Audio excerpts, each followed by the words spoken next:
Es súper difícil llegar a explicar por qué a nosotros nos gustan ciertos temas o por qué creemos que es importante de repente volver sobre ciertos temas, especialmente cuando esos temas tienen relación con aspectos negativos del comportamiento de las personas, no como el comportamiento del Rafa. Ahora, cuando existe un conflicto entre dos personas o grupos de personas, ese conflicto hoy nosotros sabemos que se soluciona mediante el diálogo, mediante el ceder un poco.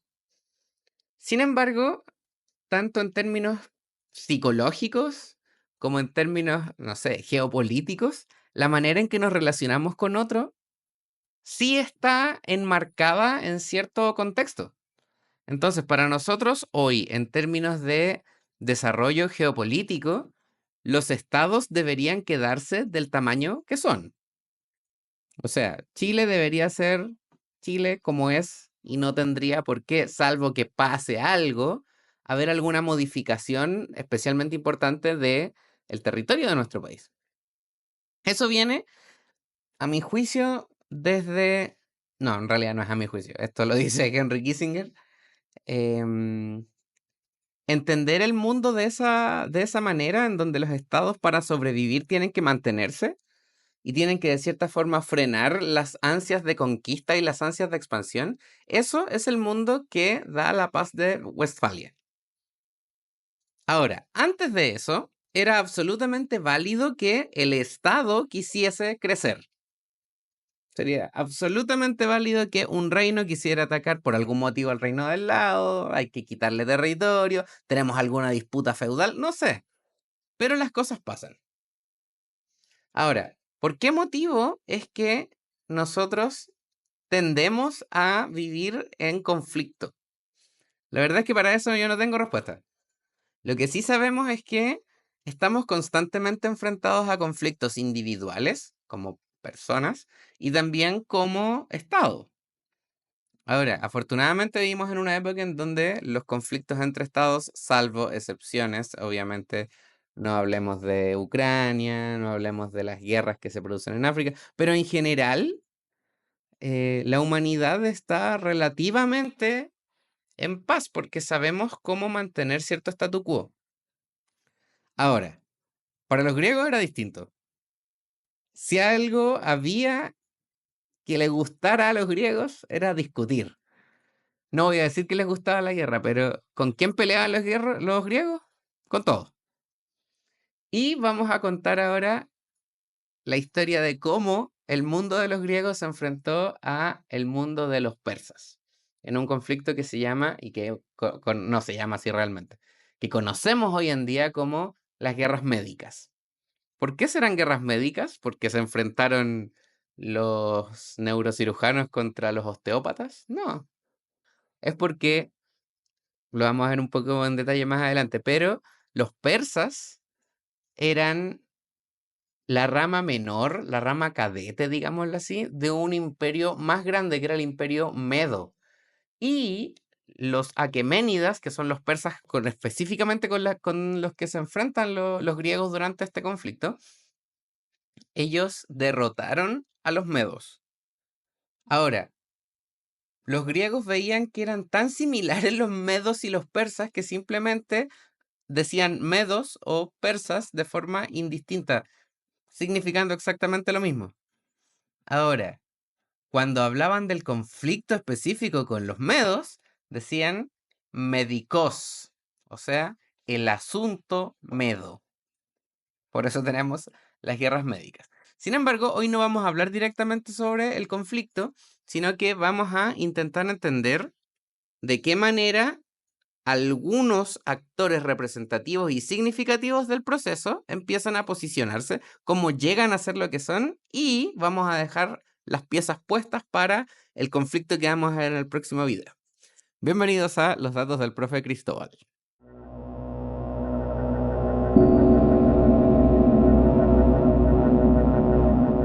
Antes de empezar, tenemos que responder algo que creo es súper relevante. ¿Qué es una polis? La mayor parte de nosotros tenemos la noción de que una polis es una ciudad. Y eso es, de hecho la palabra polis en griego significa ciudad. Sin embargo, para los griegos, las polis son unidades políticas. Son ciudades-estado. Ellos no se sienten pertenecientes a un país, ellos se sienten pertenecientes a su propia ciudad. Ahora, las polis aparecen aproximadamente desde el siglo IX u VIII a.C., después del periodo oscuro que sigue a la caída de la civilización micénica.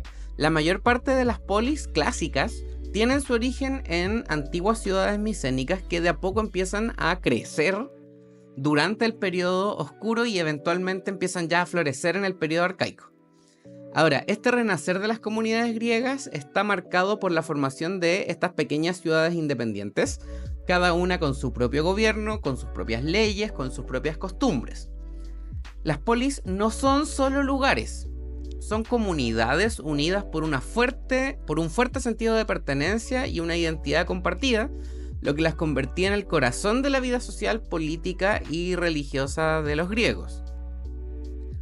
Sí hay elementos que unifican a los griegos culturalmente, a pesar de que cada polis es distinta y cada polis tiene sus normas, sus leyes, sus costumbres.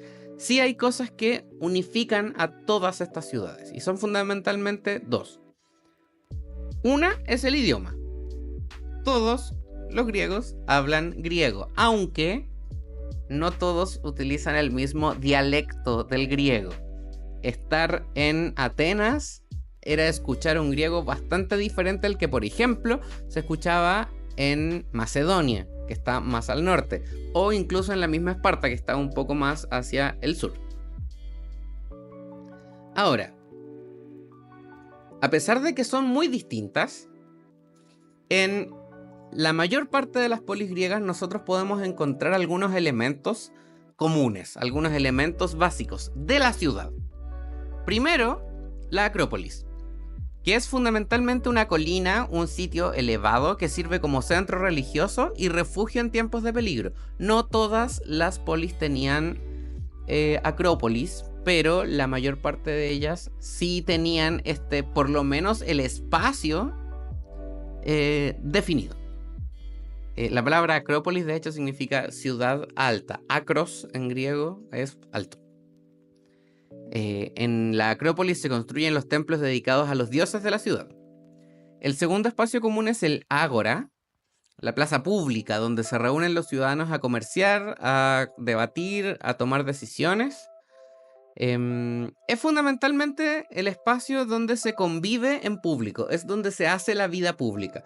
Sería como la plaza del pueblo, más pensando un poco en la América del siglo XIX, siglo XX.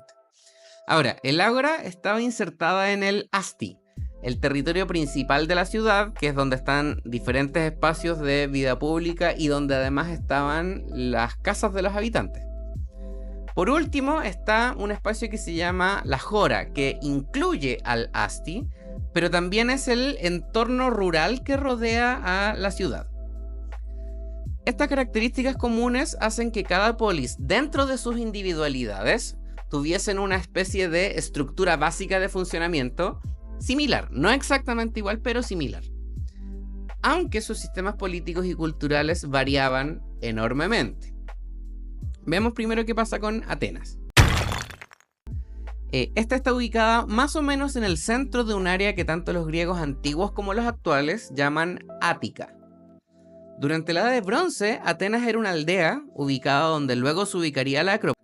La leyenda dice que el auge de la ciudad de Atenas comenzó con la gestión de un rey mitológico llamado Teseo, que probablemente les suene por el mito de Teseo, Ariadna, el Minotauro, el laberinto, etcétera, etcétera. Ahora, nos interesa también bastante hablar sobre el sistema político de Atenas, que evoluciona significativamente desde sus primeras formas de gobierno hasta convertirse en una democracia directa, participativa. No voy a decir igual a la democracia nuestra porque no lo es, pero que le da el origen a los sistemas democráticos posteriores. Ahora, la historia política de Atenas está cruzada por diferentes etapas y por distintos modos de gobernar. Hay momentos de monarquía, hay tiempos de oligarquía y de tiranía. Inicialmente, Atenas está gobernada por una monarquía, o sea, el poder recae en un rey que tiene autoridad más o menos absoluta. Con el tiempo esto da paso a una estructura distinta, donde aparecen ciertas familias nobles, familias que tienen poder económico y que de cierta forma pueden contrarrestar los poderes del rey. Eventualmente, estas familias van a conformar un gobierno que vamos a conocer como oligarquía. Durante esta etapa oligárquica, la desigualdad y las tensiones sociales se intensifican en la ciudad de Atenas, generando conflictos entre las élites y las clases populares entre comillas. Fue en este contexto que surgen las reformas primero de Dracón, en el siglo VII. Dracón es un funcionario público que por primera vez codifica las leyes, las deja por escrito, lo que hace que el sistema de gobierno, el sistema político, sea más transparente y hasta cierto punto más predecible, porque sabemos cómo tenemos que actuar frente a ciertas situaciones.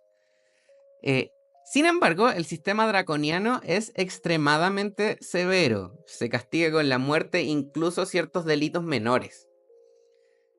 Por lo tanto, el sistema de Dracón, a pesar de que le da transparencia a la política de la ciudad, no hace mucho por disminuir las tensiones sociales.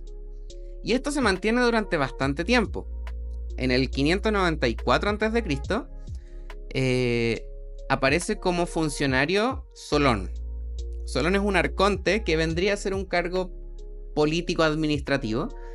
Él es designado arconte y se le entregan poderes extraordinarios para realizar reformas, porque hay que solucionar las tensiones políticas y sociales que se están produciendo. Solón entonces abolió la esclavitud por deudas, liberó a los ciudadanos esclavizados y redistribuyó las tierras para aliviar las crisis económicas. Además, Solón dividió a la población de Atenas en 4 clases, basadas en riqueza, no en linaje. ¿Y esto qué permite? Permite que los ciudadanos con más dinero, no necesariamente los que pertenezcan a una aristocracia antigua, sean los que pueden acceder a los cargos públicos. También fortalece el rol que tiene la Asamblea de los Ciudadanos y crea el Consejo de los 400, lo que amplía la participación política, aunque el poder sigue fuertemente concentrado en las élites. Después de Solón llega un espacio de tiranos, una tiranía, en que aparecen líderes como Pisístrato, que toman poder con el apoyo popular, un poco prometiendo que van a limpiar la corrupción que sume al sistema de Solón. Estos tiranos utilizan su autoridad para implementar medidas que beneficien a las clases bajas, obras públicas, reformas culturales, sanitización de la ciudad, etcétera, etcétera. Sin embargo, las tiranías terminan siendo vistas como formas profundamente autoritarias de gobierno. Y todo esto decanta en que en el 508 a.C., Clístenes, que es el, a mi juicio, padre de la democracia ateniense propiamente tal, Clístenes lleva a cabo unas reformas profundas que transforman a Atenas en una democracia como se la conoce en el periodo clásico. Él eliminó las divisiones tradicionales basadas en linajes y reorganizó la ciudadanía en 10 tribus geográficas. No tienen que ver ni con dinero ni con origen social. Permite y promueve que haya cohesión social, porque al ser espacios y al ser tribus basadas en el espacio físico que ocupan, en ese espacio puede haber gente con altos ingresos, gente con menos fortuna, gente dedicada al comercio, gente dedicada a otras cosas. Por lo tanto, lo que él está buscando es de cierta forma generar cohesión social. A partir de las reformas de Clístenes, la democracia ateniense funciona con una institución central que se llama eclesía, la asamblea, donde los ciudadanos se reúnen a debatir y a tomar decisiones importantes. Existía también el Consejo de los 500, o llamado Bulé, que preparaban las propuestas que se le proponen a la asamblea para ser discutidas. Existe también otra institución llamada el Areópago, más antiguo, que se encarga de los temas legales más complejos, los casos de homicidio, los asuntos religiosos. El Areópago es un lugar en Atenas, es una especie de monte, un peñasco, en donde se reúne este tribunal. Hay que entender que el tribunal del Areópago es el que se dedica a solucionar los temas legales, por lo tanto lo acerca a una especie de poder judicial. Y además de ese tribunal existían los llamados tribunales populares o ELIEA, que ponen a ciudadanos comunes como jueces. Ellos, más que debatir sobre la culpabilidad o inocencia, son los que establecen cuáles son las penas, los castigos. Existe otra institución que es el arcontado. Los arcontes son los funcionarios administrativos del poder ejecutivo de la ciudad.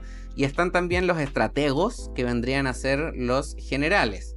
Todos estos cargos, me parece que los estrategos no, pero estoy casi 100% seguro que todos los cargos, salvo los estrategos, que son cargos militares, son definidos por azar. Y eso también es uno de los puntos centrales de las ideas que tiene Solón y posteriormente Clístenes. Y es que si tú le entregas al azar la misión de generar funcionarios competentes, tal vez no te vas a encontrar con las personas más competentes necesariamente, pero sí vas a asegurarte de que vicios legales como el cohecho, la corrupción, disminuyan. Porque no sabes quién va a ser. Puedes coercionar todo lo que quieras a alguien, pero si el azar dice otra cosa, no vas a ser elegido. Por último, Atenas tenía una práctica, no voy a decir una institución, una práctica extremadamente dura, pero que ellos consideraban era una de las mejores formas de salvar el sistema. Esta práctica se llama ostracismo. El ostracismo es un juicio popular, es el juicio que la asamblea realiza con respecto a una persona que está siendo cuestionada. A cada una de las personas que pueden participar de esta votación se les entregaba un trozo de un ánfora rota, porque cerca del lugar donde se realizaba la votación al parecer era como el barrio de los alfareros. Entonces les pedían estos trozos de cerámica quebrada para que la gente escribiera en ese lugar el nombre de la persona que quieren exiliar durante 10 años. Eso es el ostracismo. Alguien que se quiera de cierta forma anular políticamente o castigarlo por algún tipo de mala decisión que hubiese tomado, se le puede aplicar el ostracismo. 10 años de exilio. Ahora se llama ostracismo porque los trozos de cerámica donde ellos escriben el nombre de la persona que quieren exiliar, esos trozos se llaman ostraca. ¿Qué pasa mientras tanto con Esparta? Los espartanos son, incluso en su origen, étnicamente distintos a los atenienses, porque los atenienses provienen de la invasión que antes de la Edad de Bronce, realiza un pueblo indoeuropeo llamado los aqueos. Los aqueos se establecen en el centro de Grecia, en lo que hoy día sería lo que los mismos griegos llamaban el Ática. Sin embargo, los espartanos no provienen de los aqueos, ellos vienen de una invasión posterior, que es la invasión de los dorios. Los dorios eran un pueblo, digámoslo así, menos refinado que los aqueos, eran más tribales, si les queremos decir de cierta forma, y tenían bastantes prácticas culturales que los espartanos mantienen y que no eran tan extendidas en el resto del mundo griego. Por ejemplo, el culto un poco al cuerpo y la búsqueda de la perfección física. Esparta estaba ubicada en la región de Laconia, en la península del Peloponeso, que está al sur de Grecia. A diferencia de Atenas, Esparta destaca por su carácter militarista y su enfoque en la disciplina. Durante la Edad de Bronce, los dorios se asientan en esta región y ellos establecen las bases de una sociedad que evoluciona hacia un sistema oligárquico centrado en, primero, hacer la guerra y segundo, hacer crecer al Estado, la expansión del territorio del Estado. Según la tradición, fue Licurgo, el rey espartano, que crea estas instituciones, que crea este sistema y que le da forma a este Estado militarizado, estableciendo ciertos niveles de igualdad entre los ciudadanos varones libres que se van a conocer como espartiatas. Ahora, el sistema político en Esparta es una diarquía. Hay 2 reyes que gobiernan en simultáneo. Estos reyes tienen algunas competencias políticas, ejecutivas fundamentalmente, pero antes que todo, ellos son sacerdotes de Zeus y además son los que dirigen las campañas militares. Por lo tanto, el prestigio de la institución de los reyes está en su ámbito militar, más que en el político. Además de los 2 reyes, existe un consejo de ancianos que se llama la Gerusía, compuesto por 28 miembros mayores de 60 años, más los 2 reyes. Por lo tanto, es un consejo de 30 personas que redactan las leyes y además ejercen ciertas funciones judiciales. A mí siempre me ha quedado la sensación de que el rol de los reyes en la Gerusía, más que ser parte per se de la institución, estaban de cierta forma como cumpliendo un rol ceremonial, además de tener un carácter consultivo. Puedo estar absolutamente equivocado, porque eso es solamente una sensación que a mí me queda de leer, por ejemplo, la Constitución de los Lacedemonios. Existe también una asamblea que se llama Apela, formada por ciudadanos varones mayores de 30 años, que aprueba o rechaza, ojo con eso, aprueba o rechaza las decisiones de la Gerusía por aclamación. Esto me hace pensar también que el sistema espartano es más bien mixto, porque tiene componentes democráticos como la asamblea, tiene componentes oligárquicos como la Gerusía, y tiene elementos monárquicos. Y además existen otros magistrados, los éforos. Los éforos son 5 magistrados que se eligen por un año y supervisan la administración de los asuntos internos de la ciudad y de cierta manera como que equilibran el poder y la autoridad de los reyes. Ahora, la sociedad espartana está dividida fundamentalmente en 3. Tenemos a los espartiatas, ciudadanos plenos, soldados de élite. Tenemos a los periecos, que son hombres libres que se dedican al comercio y la artesanía.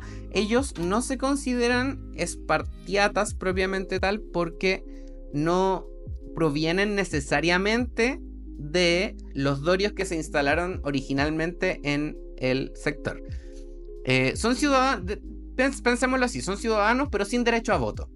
Aunque no tengan derecho a voto, ellos sí tienen que cumplir ciertas obligaciones con respecto al Estado. Por lo tanto, ellos también tienen que ir en campaña militar, por ejemplo. Y el último grupo es el de los ilotas. Los ilotas son una población sometida que trabaja las tierras y soporta una existencia bastante oprimida, la verdad. Ellos son esclavos del Estado. Y son fundamentales para la economía espartana porque ellos son los que trabajan. Los espartiatas no trabajan. ¿Cuál es el trabajo de un espartiata? Es la guerra y la administración del Estado.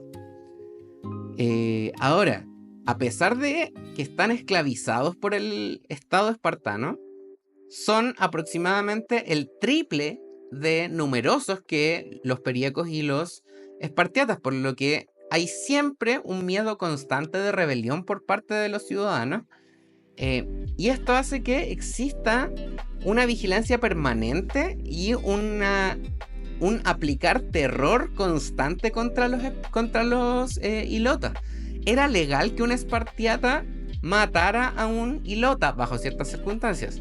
Y en algunos momentos del año a los adolescentes espartanos se les enviaba a que aterrorizaran y que aleatoriamente empezaran a, digámoslo así, cazar ilotas. Sobre esto, el sistema educativo de los espartanos, que conocemos como agogé, era obligatorio para los niños desde los 7 años. El objetivo era formar guerreros disciplinados y leales al Estado. Las niñas no participan en la agogé, pero sí reciben entrenamiento físico para garantizar su salud y la de sus futuros hijos. este enfoque un poco riguroso con respecto a la disposición del cuerpo y a la disposición de los ciudadanos con respecto al Estado, permitió que Esparta se convirtiera en una potencia muy temida en toda Grecia, muy respetada, con un alto prestigio militar, pero que de cierta forma también la aíslan cultural y políticamente. Un poco hablando en un tono más bien anecdótico, se decía que el caldo negro, que era como la especie de, como el plato nacional de Esparta, era una cosa insufriblemente incomible porque estaba hecho de carne de cerdo y sangre.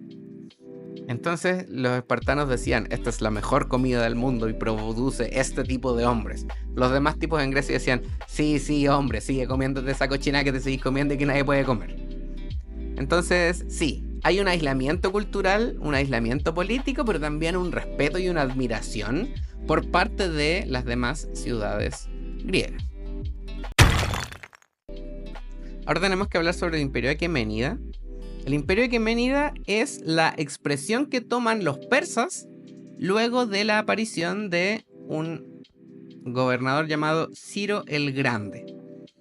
El Imperio Aqueménida era muy vasto, en ese momento era la principal potencia económica, política y en extensión del mundo.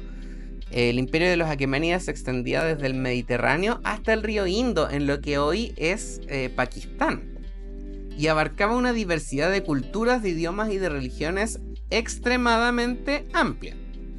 Inicialmente tenían una capital en la ciudad de Pasagarda, que después se traslada a Persépolis. Esta era una ciudad extremadamente moderna, súper muy hermosa y un poco irreal a los ojos de los griegos, que eran como más modestos en cierta forma. Bajo el gobierno de Ciro, el imperio crece rápidamente gracias a su política de tolerancia hacia los pueblos conquistados. Se le permite, por ejemplo, a las personas que son conquistadas a que mantengan su religión, a que mantengan sus formas de gobierno, siempre y cuando paguen sus impuestos. Que en el fondo eso es lo que les interesa.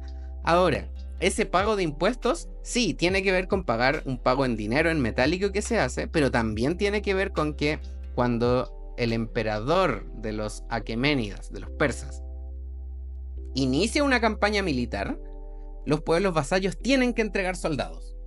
Y después, cuando hablemos específicamente de la guerra, eso va a ser súper relevante porque los griegos tenían un tipo de soldado bien específico, el hoplita. Pero resulta que los persas tenían una variedad súper amplia de tipos de soldados distintos, de guerreros diferentes, de técnicas. Entonces eran un enemigo formidable para los griegos. El imperio aqueménida utilizaba un sistema político basado en una monarquía absoluta, donde el rey de reyes concentra todo el poder. Sin embargo, administrar un territorio tan grande implicaba cierto nivel de sofisticación, más allá de la simple presencia de este rey todopoderoso. Tienes que delegar ciertos niveles de administración. Por lo tanto, los aqueménidas desarrollaron un sistema que se llama, nosotros hoy día lo conocemos como el sistema de satrapías, que son provincias gobernadas por sátrapas que responden directamente al rey. Estos sátrapas a veces eran persas y a veces eran miembros de las aristocracias locales que los persas iban conquistando. Esta organización permitió una administración súper eficiente y además permite recaudar tributos constantemente. Además, los inspectores reales, conocidos como los ojos del rey, vigilan a los sátrapas para evitar que haya abusos de poder o que intenten pasarse de listos con la figura del rey de reyes. Uno de los mayores logros del imperio aqueménida fue la infraestructura y su red de caminos. Ellos crearon la ruta real que conecta Susa con Sardes. Son dos de las principales de las ciudades más grandes que habían al interior del imperio. Esto facilita el comercio, facilita la comunicación y, extremadamente importante, el movimiento de tropas.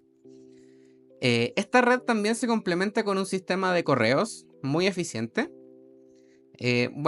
Culturalmente el imperio adopta una postura inclusiva, promoviendo el intercambio de ideas y tecnologías entre sus diversos pueblos, En términos religiosos, ellos practican una religión zoroástrica con Ahura Mazda como el dios principal, a pesar de que se permitía la práctica de religiones distintas.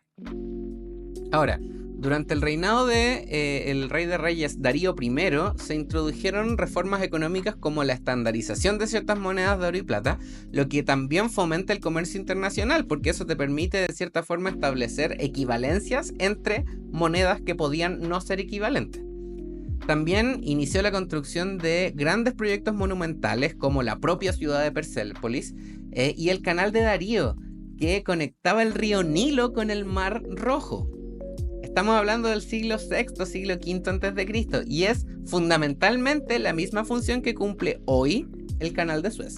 Entendamos también de que a pesar de su grandeza, hay constantemente desafíos que este imperio tiene que enfrentar. Hay revueltas internas constantes y eventualmente los griegos van a posicionarse como un actor demasiado relevante cultural y políticamente como para que los persas los ignoren.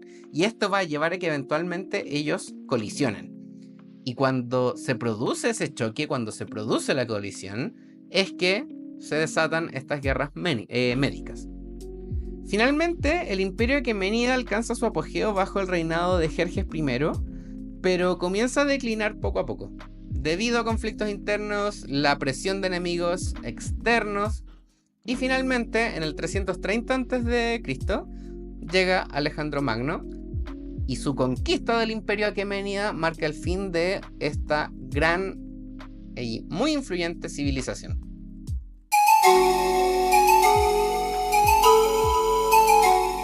Las diferencias entre culturas, ideologías o formas de vidas, cuando no se comprenden ni se manejan sabiamente, pueden convertirse en un abismo que separa a los pueblos, llevando a tensiones, a conflictos, incluso a guerras. La incapacidad de superar estas divisiones a menudo nos enseña lecciones que pueden ser costosas, pero también revela de qué somos capaces de construir o de destruir como civilización. Las guerras médicas son un ejemplo súper claro de esto. Un enfrentamiento producto de choques culturales y políticos entre el mundo griego y el mundo persa, que deja huellas profundas en la historia de ambos. Si te interesa seguir explorando estos acontecimientos y su impacto en nuestra forma de entender el pasado, no olvides suscribirte al canal, dale like al video y compártelo con tus amiguitos y con los amantes de la historia. Nos vemos en el próximo video de Los Datos del Profe Cris, donde vamos a hablar de la guerra entre los griegos y los persas en detalle. Vamos a hablar de la batalla de Maratón, la batalla de las Termópilas, la batalla de Platea y tantas otras más. Ha sido un gusto. Adiós.